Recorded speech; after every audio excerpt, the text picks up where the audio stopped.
Hi, everybody. I'm Matt Scudero with the Credit Research Foundation. Welcome to our micro learning session with NCS today. The topic is elements of proper preliminary notices.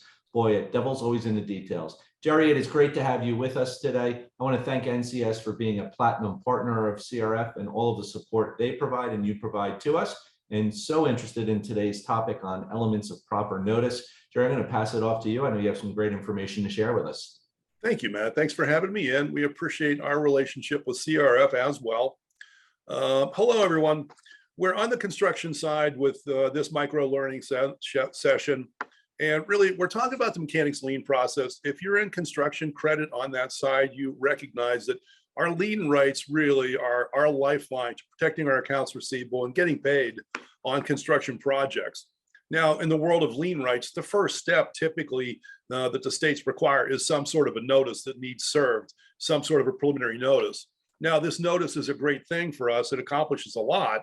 One, it makes sure we're in compliance with the state lien statute that says you have to do this notice, and so we're in compliance there.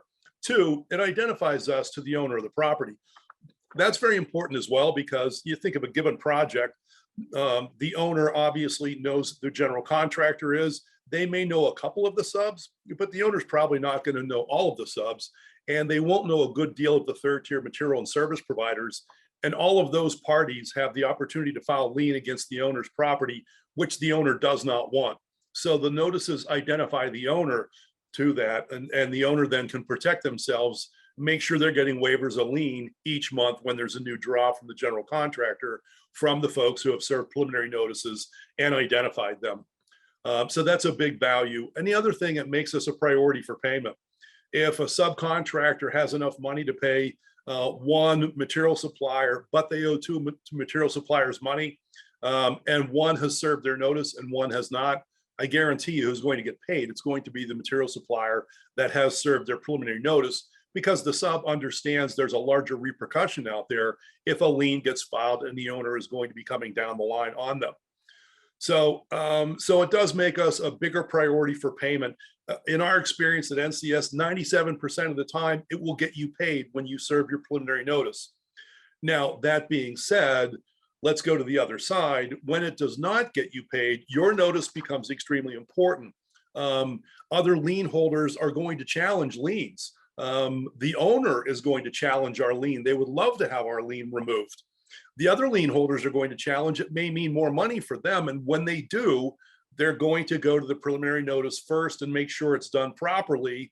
And that preliminary notice becomes the foundation block that we will build our case. So we have to make sure that, one, it's done in the correct format. Many of the states have very specific formats that we have to use. We need to make sure that we are using the correct format for the particular state that the project is in. It has to be served in a timely manner too. And timely can be fairly early in these projects. Some of the states, California is 20 days from first furnishing. Oregon is 8 days from first furnishing when we're providing material only.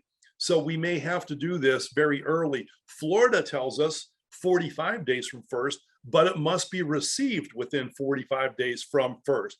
So we need to know what the statute tells us, again, in the state where the project is, and make sure we're getting that notice done in a timely manner.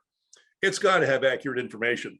Again, we need to understand who is the correct owner of the property.